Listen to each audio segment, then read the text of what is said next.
Kaya kung gusto nyo po ay matamis, mabigat, marami yung bunga ng ating pong palay, ng ating pong mais, ng ating pong mga gulay, ito po ang inyong gamitin. Isang magandang araw na naman po mga kasaka. Ako po muli ito ang inyong agriculturist, sumasaludo sa magsasakang Pilipino para sa Pilipino. Ang video pong ito ay ginawa ko bilang kasagutan po dun po sa mga tanong ng ating kasaka sa comment section ng aking pong mga videos kapag po ako ay nagbabasa. Nagtatanong po ang ating mga kasaka or maging kayo man po ay naghahanap or nagtatanong din kung ano daw po ba yung magandang foliar fertilizer na pwede nating i-apply sa atin pong mga tanim na halaman. Ito po ay mapapalay, gulay, mais, or ornamentals at iba pang mga pwede nating itanim na halaman. So, ito po, disclaimer po muna, ako po ay hindi empleyado ng Philippine Orchard Corporation. Ako po ay pinadalhan nila bilang parang i-review ito at ipakilala sa inyo dahil alam ko po na ito po ay makakatulong ninyo sa inyo pong pagsasaka ng halaman. Ano po? So, pagdating po sa foliar fertilizer, meron sila ditong dalawa. At kung makikita nyo po, ito po ay powder. Ito pong isa ay Power Grower Combo po ang pangalan. At itong isa naman ay Heavyweight Tandem. So ano po bang pinagkaiba nito? At ano po ba yung kagandahan na ginagawa nitong dalawang foliar fertilizer na ito? So kapag po tayo ay nag-aalaga ng halaman, ay napakahalaga po na malusog at tuloy-tuloy po yung paglaki ng ating halaman. At isa pa po sa mga nagiging problema natin kapag sabihin na natin nandyan yung malalakas na hangin, malalakas na pag-ulan, so may stress po yung ating halaman. So ang marirekomenda ko po dyan sa inyo ay pwede po tayong gumamit itong Power Grower Combo.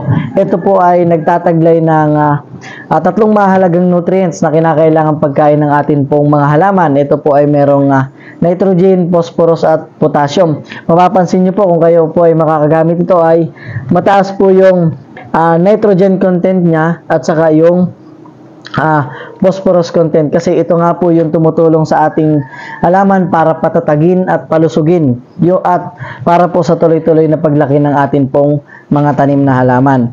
Kapag naman po dumating yung panahon na namumunga na or naglilihi na po yung atin pong mais, ating tanim na palay or gulay, ito naman po yung nire-recommenda ko sa inyo. Ito pong Heavyweight Tandem. Kung mapapansin nyo po, ito din ay nagtataglay ng tatlong mahalagang nutrients na kailangan po ng ating halaman, which is nitrogen, phosphorus at saka potassium. Dito naman po mapapansin nyo ay 40% yung potassium content nito pong Heavyweight Tandem. Kaya kung gusto nyo po ay matamis, mabigat, marami yung bunga ng ating pong palay, ng ating pong mais, ng ating pong mga gulay, ito po ang inyong gamitin. Ito po ay ina-apply natin kapag po naglilihi na ang ating pong palay. Ano po? At paano naman po gamitin? Ito pong dalawang foliar fertilizer na ito. Ito pong hawak ko na ito, parehas, ito po ay tig-kalahating kilo. Ano? Napakadali lang po nitong gamitin sa atin pong mga halaman. Ito po ay good for 1 hectare na or good for 10 tank load na 16 liters of knapsack sprayer. Ito po ang gagawin natin kung kayo po ay sanay magtimpla. Kung kayo po ay sanay magtimpla sa drum, yung kulay blue, yung po ay 200 liters. Ito po ay doon natin siya tutunawin. Tapos pwede na po natin siyang i-spray. Ano po? Good for 1 hectare na po yon. Kung tayo naman po ay nag-i-spray gamit po yung knapsack sprayer, ang aking pong rekomendasyon ay timplahin po natin ito sa sabihin nating sa 1 litrong tubig or 2 litrong tubig. Ano po? Doon natin to babanawin, tutunawin. Kapag po sa 1 litrong tubig natin ito tinunaw, ang isang 16 liters po na knapsack sprayer, yun po ay pwede nating takalin ng 100 ml lang po. Or pwede din natin gamitin takalan yung lata ng sardinas or yung mga pinutol na pinag-inuman po natin ng soft drinks. At pwede na po itong i-spray natin gamit yung knapsack sprayer. Ito naman po, ganun din po yung pagtitimpla niya. Pwede rin po sa 1 drum na tubig which is 200 liters at kung tayo naman nga po ay ang ginagamit natin ay yung 16 liters na knapsack sprayer, timplahin pa rin po natin ito sa pwedeng, yung saan po kayo nadadalian, 1 litro, 2 litro, basta yun po, i-divide natin sa 10 tank load.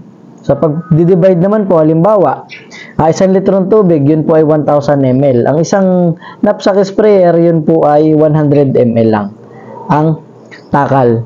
So, magiging 10 tank load na po yon para sa isang hektarya, saktong-sakto na po yon.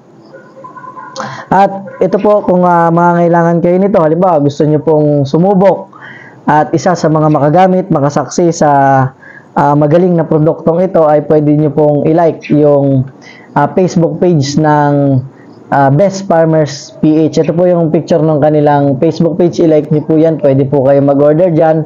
Makaka-order din po kayo online. Pwede po sa Shopee. Makikita nyo rin po yung Farmers Best PH. Ano po, doon po kayo makaka-order, or kung gusto nyo pong tulungan ko kayo, ilalagay ko po yung cellphone number ko dito sa screen para pwede nyo po akong i-text at tawagan. Basta hindi pa ako busy, sasagutin ko po yan. So yun, sana po ay isa kayo sa makagamit ng aking pinakilalang foliar fertilizer para po sa malusog, matatag, sa matamis at maraming bunga po ng ating pong mga tanim na halaman.